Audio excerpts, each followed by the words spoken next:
Under the authorities vested in me as the President of the United States, I'm officially invoking Section 740 of the District of Columbia Home Rule Act. You know what that is?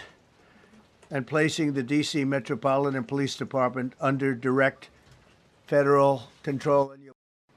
In addition, I'm deploying the National Guard to help reestablish law, order, and public safety in Washington, D.C., and they're going to be allowed to do their job properly. There is a federal statute, the Home Rule Act, that gives the president some authority over DC law enforcement when there's an emergency. I don't think there is an emergency, and therefore I think that it would be possible to challenge his actions as illegal or unlawful, as you asked, as not consistent with his authorization. But I think it would be very unlikely for a court to tell the president, we don't agree with you about whether there is or isn't an emergency. And remember, this only lasts for 30 days. I think the most important thing is when a president gets in front of the country and says, here's what I'm doing and here's why, the most important thing is, well, okay, you say here's why, but what you say doesn't add up. It just doesn't add up. So you say crime is up, but all the statistics from the Department of Justice that you control say crime is down. So your rationale is flimsy. And that to me is the most important thing. The most important thing is here's what he said, here's why he said he's doing it, what he says doesn't add up. So danger number one is that these officials who are now empowered as a result of the actions taken today by the president will start engaging in the kind of police enforcement that the people who live in the District of Columbia do not want and have not authorized.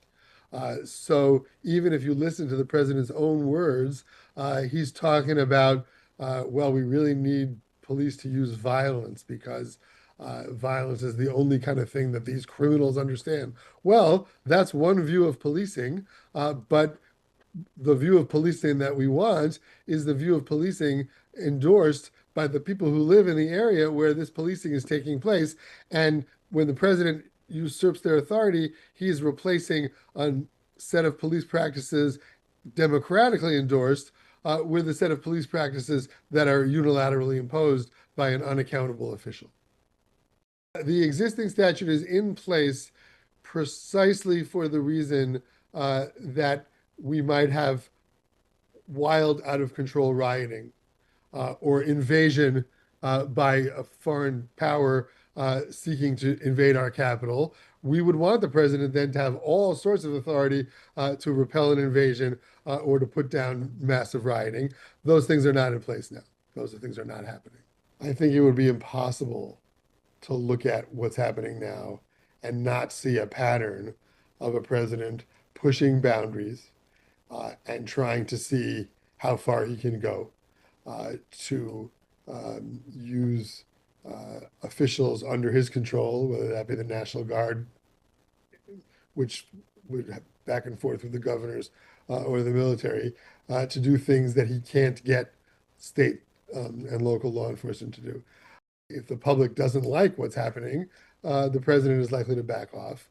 But if the public sort of shrugs its shoulders and says, oh, yeah, there's Trump being Trump again, then he'll keep on pressing.